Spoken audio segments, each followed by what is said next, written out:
Hi everyone, today we will talk about how to fix or how to solve a Twitter login error.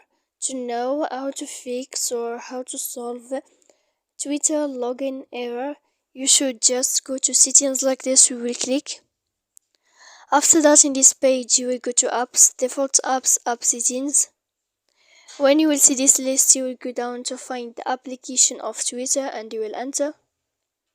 When you will see this page, you will go to click force stop. After that, you will enter to storage. When you will see this page, you will click clear cache. Then you will go to click clear data. And after all that, when you will end all this, you can turn off your Wi-Fi. So please don't forget to support us by like and subscribe. See you next time in another video. And thank you for watching.